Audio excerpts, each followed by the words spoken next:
Hello friends, KG classes में आपका स्वागत है। आज हम आपको जोफ्री चौसर और पिलग्रिम्स के बारे में जो करेक्टर हैं, उनके कुछ करेक्टर रह गए थे, उनके बारे में बताऊंगा। The haberdasher ETC।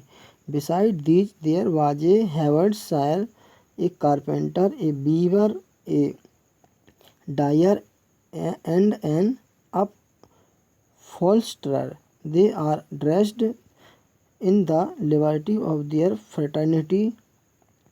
Their equipment they were up to date, their knives mounted with silver. Each of them, for his wisdom and experience, was fit to be an elder man. Each of them possessed through enough good and income, and their wives liked to be called madam. Next, the cook. For the occasions, they had a cook with them. He could boil the chickens with marrow, bones, and pungent spice and roots of sweet cypress. He also knew very well the taste of London ale. He could roast, boil, broil, fry, and make a dainty soup and bake a tasty pea. But it was a great pity that he had a sore on his chin. Next, the shipman. A shipman also come from Dartmouth. His gown was of coarse stuff, and his dagger hanging on a string from his neck. The heat of summer, he made his complexion brown, but he was certainly a good fellow. He had drawn much wine on his voyage from Bordeaux when the merchant was sleeping, but he was well versed with the opposition of the moon, tides, currents, perils of the seas, harbors, and pilotage. He was brave and prudent in his enterprises. His ship was called the Modelian. Next heading is the Doctor of Physics. There was a doctor of physics who was matchless in medicine and surgery. He was also well interested in astronomy. He could find out the cause of every disease, and then he gave the proper treatment to his patient. All his apothecaries were ever ready with the drugs he would prescribe, and both made money with the help of each other. He also had the knowledge of old medical philosophers like Asclepius, Rufus Galen, etc. He himself took a very moderate diet, but nourishing and easily digestible. But his study in the Bible was very little. He was dressed in red and blue gown, yet he spent money moderately. He had a special love for gold. He is cordial in medicine. Next is the wife of Bath. A good wife of Bath was also in the company of pilgrims. She was a little deaf but quite skilled in cloth making. There was no woman in her parish who dared to go before her to make offering at the church. If a woman did so, she was all angry and impatient. Her garments were attractive and nicely embroidered. She was a worthy woman all her life. She had married fine husbands in addition to other companions in her youth. She had visited many places like Bangla, Galicia, Gallon, etc. She was gap-toothed,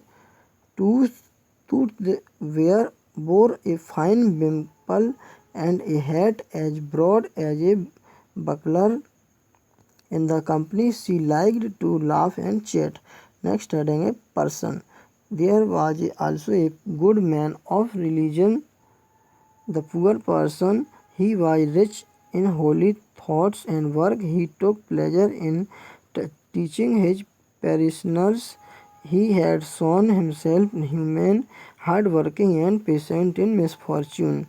He used to help his poor parishioners, but of his church income. Under all conditions, he used to visit the vast area of his parish.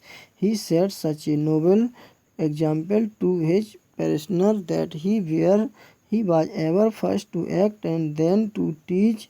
In this he followed the teaching of the Bible, and he added from his side that if God rust, what will then iron do? In other words, if a priest goes corrupt, it is natural for layman to become so.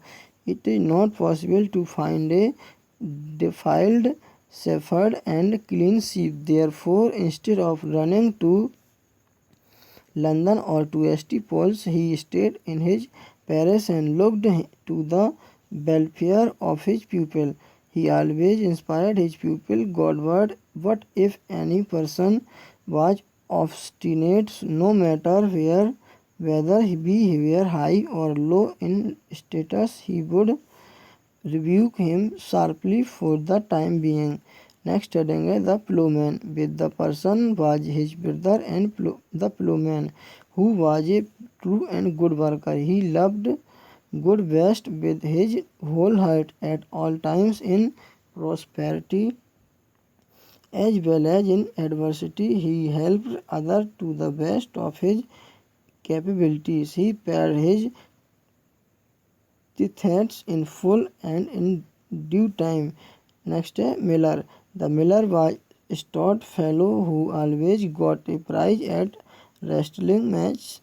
His beard was red as a sow or a fox, but broad as a spade. His nostrils were wide and black, and his mouth as wide as a great furnace. But he was a sinful and lived follow who would easily steal corn and take tall thrice.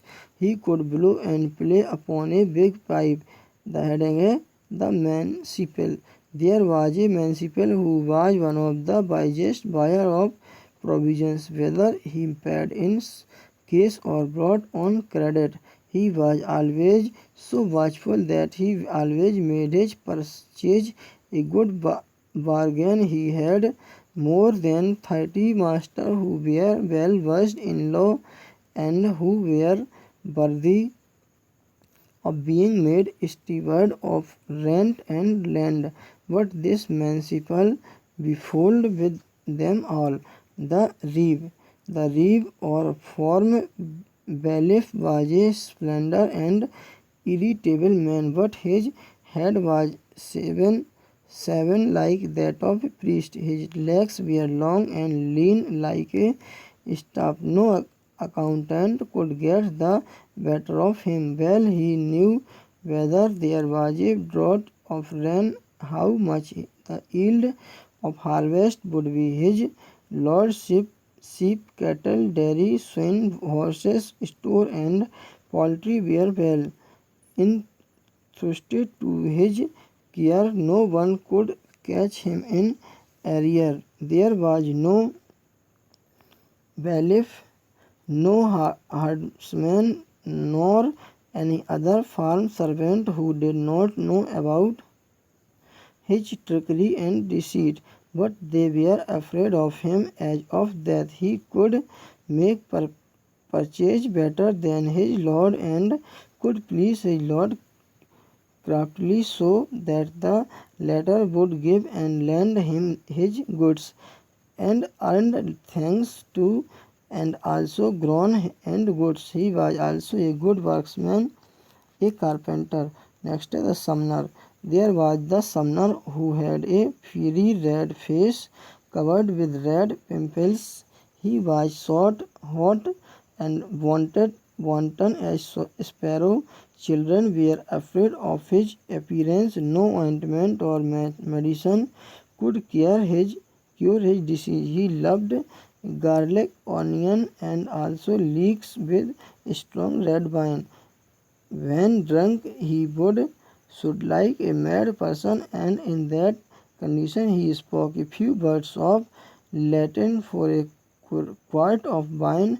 He would gladly lend his mistress to his friend for 20 months. He believed that a person could commit in any sin if he had enough money. He had the young people of his diocese within his power by mere threat in his own way. He knew their secret wishes and therefore acted as their adviser. Heading a pardoner. The pardoner came singing, "Come higher, love to me."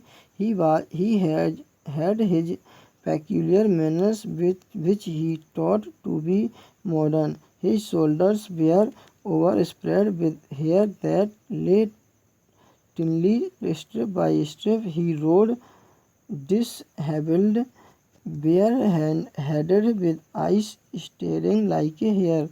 His wallet was full of pardons which he had brought strength from Rome. He posed to have many holy relics in his bag, and by exhibiting these he earned more money in a day than a person in 2 months.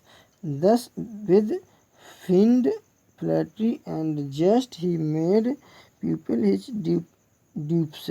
But he could well read a passage or tell a story, and best of all, he sang on offertory hymns. He knew well that when that song was sung, he must preach, and to win a few coins, he could well polish his tongue. Next is Chaucer's Apology. Heading: after telling in brief the status, the dress, and the number of the pilgrims, Chaucer narrates how they passed the night. But first he apologizes for his frankness. He, however, tells that however shall tell the story of man, he must relate as closely as ever he can every single word. If he remembers it, however rudely spoke or unfit, or else his tale would be untrue. Plato has also said the words should be as caution to the dead. Besides, Chaucer admits that the reader should understand his short wit. Next heading है last the host. The host, an impressive man too fit to be a marshal in a hall, was a worthy citizen in Cheapside. He was told of speech, wise and well instructed and full of manhood. He entertained the pilgrims with his wit and mirth.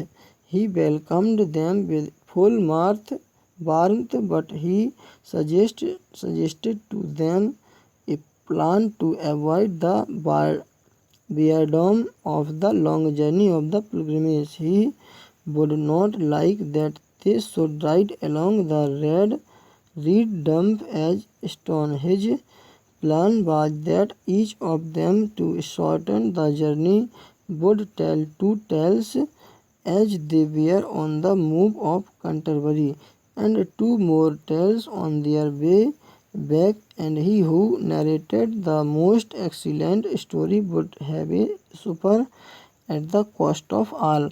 The host also told the pilgrims that he would act as their friend and guide. The suggestion was accepted, and all of them unanimously submitted to the decision. Early next morning, the host awakened all the pilgrims, and they set out for their pilgrimage. Who would narrate two stories first was decided by the draw of lots. In this drew it fell upon the night to begin. All were happy. The knight gladly began his tale. Thanks, best of luck.